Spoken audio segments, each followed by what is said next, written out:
The fact that America and Israel are winning this war is actually just Trump's claim. In reality, they are losing. Although their warplanes in the sky, bombs and missiles one after another, are all a big attempt to scare Iran so that they can do whatever they want, so that no power in the world can stand in front of them. But the reality is a little different. In this whole game, they have made a mistake that is now slowly being revealed to them. Because they went to prove once again the idea that everything can be controlled with force. And this is where they have made the biggest mistake again. At this moment, if you look from the outside, it will seem that the war has stopped a little. The situation is somewhat calm. But in fact, it is not peace. It is a suppressed fire. America and Israel think that they have brought the situation under control. But in reality, they have entered a situation that is now out of their hands. Because they started this war to show their dominance. But its impact is no longer limited to Iran. It is slowly spreading throughout the world. The biggest mistake is to see this war only as America, Israel versus Iran. In reality, there are two wars going on here at the same time. We all see the first one, the war in the sky, where America and Israel are using their technological power and modern weapons to attack Iran. They have weakened Iran's defenses and destroyed important targets. From this perspective, it would seem that yes, they are ahead and they are winning. But basically, they have not been able to do much damage to the Iranian military because all of Iran's important military structures are deep underground. What America and Israel have done is that they are frustrated and are bombing Iran's military areas. And the second war, which they did not understand, has now become their biggest nightmare. This war is against the entire world economy.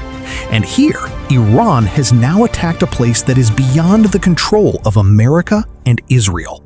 This place is called the Strait of Hormuz, a small sea route. It does not look very big on the map, but in reality, 20% of the world's oil and gas passes through this place. A large part of the world's energy supply depends on this one route. Now, imagine what would happen if there were a sudden uncertainty, if fear were to arise in this place. Iran has done exactly that. They have not closed the entire route, because there is no need for that. They have only created an environment where every ship, every company, every insurance company is wondering if it is safe to travel this route. Sometimes they have used drones, missiles, sea mines to send a message. This route is no longer as safe for you as it used to be.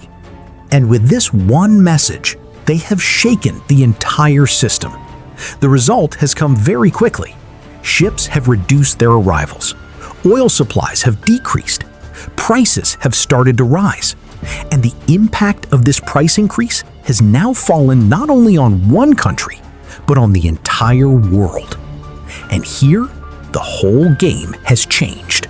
No matter how much American Israel shows its air power, they cannot change this reality. Because this is not a military war. It is a game of geography and economy. You can destroy a city and a country with a bomb, but you can't erase the importance of an entire sea route. And this is where Iran steps in, because they have turned their weakness into strength. They know they can't win in a direct fight, so they have struck at a place that is completely beyond the control of America and Israel. America and Israel have always thought that they will come from outside and fix everything. But in reality, they have lit a fire that is now coming back to them. They thought that they would strike quickly and end everything. But they did not realize that this war will no longer be limited to the sky. It will spread to a place that they will not be able to control easily. Now the question is very clear. If America and Israel go to the sky, then Iran will continue to play deep underground, on the sea route and in the economy. So who is actually winning this war? The calculation with which America and Israel started the war has now completely broken down. Now they have 3 roads in front of them. But there are 3 problems. First, if they sit down with Iran now, it will be seen as weakness because they have not achieved their goal after so many attacks. This message will spread all over the world. The funny thing is that this is what is happening now. America is no longer able to fight on the ground and is pressuring various countries to maintain a ceasefire. Second, doing nothing will only increase the price of oil, and its impact on their own economy will increase the pressure on the people. And that pressure may even lead to the overthrow of the American president. Third, escalating the war means going to the ground. But Iran's geography is such that such a war will be long, expensive, and uncertain. History says that starting such a war is easy, but ending it is very difficult.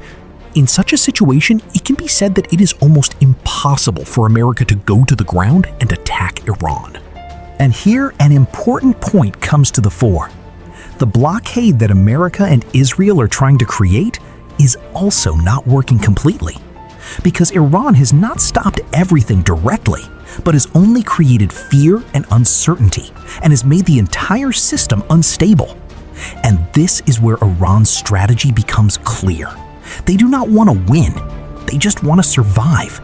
As long as they can maintain this situation, the pressure on the whole world will continue to increase.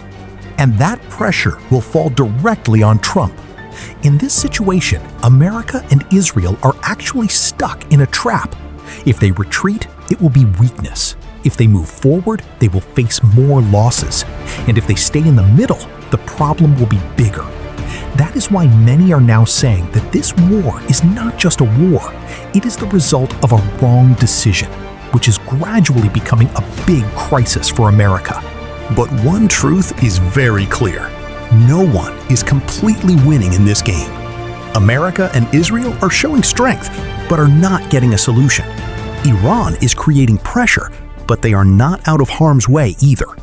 And in the middle is the whole world where ordinary people value the most. This war teaches us one more thing. Power is not just about weapons. Sometimes a place, a strategy, and a right decision at the right time can put even the biggest power under pressure. And maybe that is why this war is no longer just about America and Israel. This war is now a war against the whole world.